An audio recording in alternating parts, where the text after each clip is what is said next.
Good evening. Endometriosis क्या है और अगर किसी महिला को हो तो उनको क्या करना चाहिए? एंडोमेट्रियोसिस के जो सिम्टम्स आते हैं वो कैसे जाएंगे, या अगर किसी महिला को एंडोमेट्रियोसिस की वजह से बेबी नहीं हो रहा है तो उनको क्या करना चाहिए? तो एंडोमेट्रियोसिस के बारे में जो साइंटिफिक जानकारी है वो इस वीडियो में दूंगा।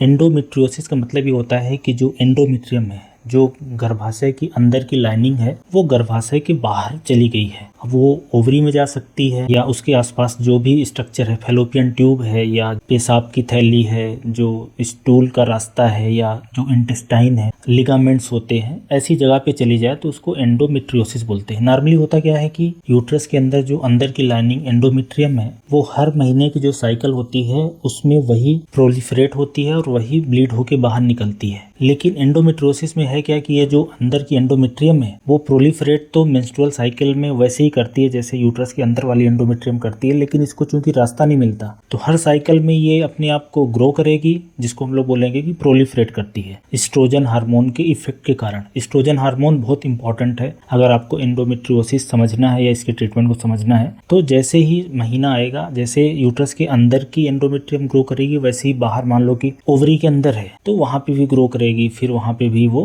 ब्लीड करेगी, ब्रेक करेगी और वहां पे वो सिस्ट बना लेगी। और उससे क्या होगा कि दर्द होगा वहां पे, फिर लंबे समय में सूजन हो जाना, इन्फ्लेमेशन हो जाना, स्कारिंग हो जाना, आपस में टिश्यू चिपकने लगते हैं, यूट्रस, फैलोपियन ट्यूब, ओवरी आसपास के स्ट्रक्चर में एडहेशन बन सकते हैं लंबे समय में या ज्यादा सीवियरिटी का एंडोमेट्रियोसिस है। ये इस बीमारी की मेन प्रॉब्लम आती है। अब किस वजह से है, एग्जैक्ट कारण होने की 2-3 थ्योरी प्रपोज करी जाती है। मेन ऐसा बोला जाता है कि जो एंडोमेट्रियम है वो सर्विक्स, वजाइना के रास्ते बाहर आना चाहिए, पर ऐसा हो नहीं पाता कुछ महिलाओं में और वो अंदर के अंदर ही चला जाता है। तो इस तरह की 1-2 और थ्योरी दी जाती है। बहरहाल ये कोई ऐसी कंडीशन नहीं है कि कोई इन्फेक्शन हो गया है या कुछ खराबी हो गई, किसी चीज की कमी है। ये एक तरह से कुछ केसेस में जेनेटिक रोल देखा गया है, कुछ केसेस में ऐसा देखा गया है कि ऐसी महिलाएं जिनमें ज्यादा लंबे समय तक मेंसेस आते हैं, ड्यूरेशन ज्यादा है, फ्रीक्वेंसी ज्यादा है, जिनका महीना कम एज में स्टार्ट हो गया था और महीना ज्यादा समय तक चल रहा है, ऐसे कुछ वजह है या ऐसी कोई कंडीशन जिसमें शरीर में एस्ट्रोजन का लेवल ज्यादा हो। तो ये कुछ कंडीशन, बहरहाल ऐसी कंडीशन है जिसमें किसी महिला का कंट्रोल नहीं है और ये बहुत ही कॉमन समस्या भी है एंडोमेट्रियोसिस। लगभग इतनी महिलाएं होती है उनमें से 10-12% को होती है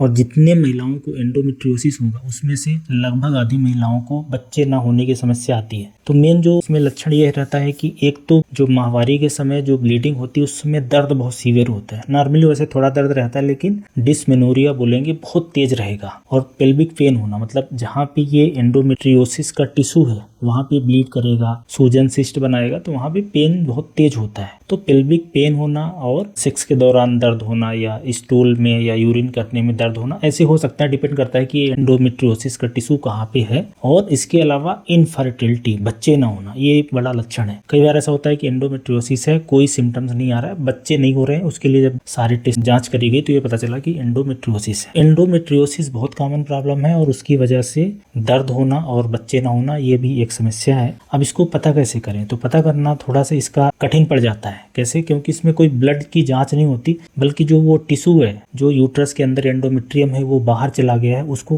कैसे देखा जाए? तो उसके लिए मरीज के लक्षण है पेल्विक एग्जामिनेशन करना, सोनोग्राफी की जांच, एमआरआई की जांच और एक लेप्रोस्कोपिक एग्जामिनेशन बोला जाता है कि पेट में थोड़ा सा छेद करके दूरबीन से उसको देखना कि ये एंडोमेट्रियल टिश्यू जैसा लगता है और वहां से बायोप्सी ले लेना, टुकड़ा लेना, उसकी जांच करें। जांच करने पे ये दिखता है कि जैसे एंडोमेट्रियम होता है उसकी ग्लैंड और स्ट्रोमा होता है वैसा दिखता है, तो उससे डायग्नोसिस बनती है। ये डायग्नोसिस वाला पोर्शन कई बार इसमें डिले हो सकता है या कठिन रहता है, ब्लड में जांच नहीं होती। अब इलाज की बात करें तो इलाज में क्या कर सकते हैं? तो इलाज में तो अगर हल्का है तो कुछ दवाइयों से काम चल जाता है, और अगर ज्यादा समस्या है, बच्चे नहीं हो रहे हैं या जैसे कि ओवरी के अंदर सिस्ट बन जाती है, ओवरी के अंदर अगर एंडोमेट्रियम जमा हो जाए तो उसको चॉकलेट सिस्ट या एंडोमेट्रियोमा बोला जाता है। या ऐसा कोई पेशेंट है जिसके यूट्रस के चारों तरफ लिगामेंट होता है या पेरिटोनियम होती है, दूसरे स्ट्रक्चर वहां पे ज्यादा हो जाए, वहां पे गठान बन गए, आपस में आर्गन चिपक गए, तो हो सकता है ऑपरेशन भी करना पड़े, ऑपरेशन करके उसको हटाना पड़े, अलग करना पड़े। कुछ केस में यूट्रस के साथ में ओवरी को निकालना भी पड़े। वो तो डिपेंड करता है कि मरीज की क्या अवस्था, एज कैसी है और उसकी फैमिली कंप्लीट है कि नहीं, बच्चे हैं कि नहीं है। ये सलाह रहती है, इसमें ये रिकमेंडेशन रहता है कि अगर किसी को एंडोमेट्रियोसिस की दिक्कत है और ऐसी एज में है कि बेबी वाली एज में है, तो बच्चा जल्दी से प्लानिंग करना चाहिए कि बेबी हो जाए, चाहे नॉर्मल कंडीशन से हो जाए, ट्रीटमेंट से, दवाइयों के द्वारा, या तो IVF करा लो। और अगर हल्का है तो इसमें एक तो दर्द की दवाइयाँ चलती हैं जिससे जो पेल्विक पेन होता है माहवारी के समय, इसमें जो लक्षण आता है माहवारी के समय इसलिए आता है कि जो एंडोमेट्रियल टिश्यू है वो जो मेंस्ट्रुअल साइकिल होती है उसकी 2 फेज होती है, प्रोलिफरेटिव और सिक्रेटरी फेज। तो प्रोलिफरेटिव फेज में एस्ट्रोजन हार्मोन की वजह से सारा टिश्यू अपने को ग्रो करता है, ब्रेक करता है और ब्लीड करता है, उस समय ज्यादा समस्या आती है। तो दर्द की दवाइयाँ, और इसमें जो मेडिकल ट्रीटमेंट ये रहता है कि एस्ट्रोजन के लेवल को कम कर दिया जाए। तो जैसे ही अगर महीना रोक दिया जाए, जैसे कि ओरल कंट्रासेप्टिव होते हैं उससे महीने को रोक देंगे तो आराम मिल जाएगा, या ऐसी कोई दवा जो एस्ट्रोजन के लेवल को कम करते, जैसे कि एक एरोमेटेज इनहिबिटर आती है, एक GnRH एगोनिस्ट होती है, ऐसे ही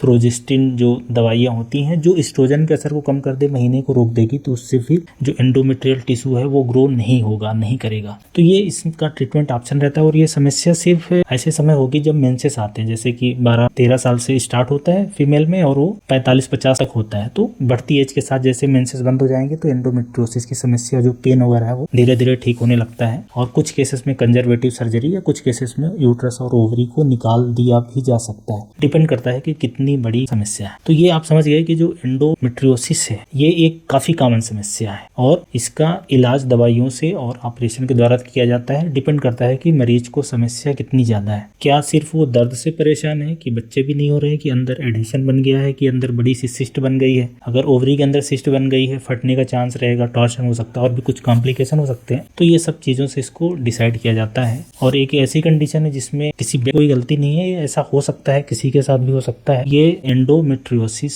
है। उम्मीद है मैंने साइंटिफिकली जो महत्वपूर्ण बातें हैं वो इस वीडियो के द्वारा बता दी। इसमें 2 महत्वपूर्ण बातें हैं, एक तो कि एंडोमेट्रियोसिस में बेबी ना होना, एक ये समस्या आती है, और दूसरा कि कुछ परसेंट में, 1% से कम लोगों में कैंसर होने की संभावना रहती है। कुछ लोग पूछते हैं क्या ये कोई कैंसरस कंडीशन है, तो एंडोमेट्रियोसिस कोई कैंसरस कंडीशन नहीं है। कैंसर होने की संभावना बहुत ही कम है, 1% से भी कम है। कुछ डीप सीटेड एंडोमेट्रियोसिस में कुछ तरह के कैंसर होने की एक संभावना है, रहती है, वो बहुत ही ना के बराबर है, मतलब रेयर है, लेस देन 1% है। तो ये 2 और महत्वपूर्ण बातें हैं। बहरहाल मोस्टली ज्यादा चीजें मैंने एक्सप्लेन कर दिया है। उम्मीद है ये वीडियो से एंडोमेट्रियोसिस क्या है और इसमें क्या करते हैं, कैसे पता करते हैं, क्या लक्षण आता है, इस तरह के जो भी महत्वपूर्ण बातें हैं आम पब्लिक के लिए वो समझ जाएंगे, ऐसी उम्मीद है। धन्यवाद।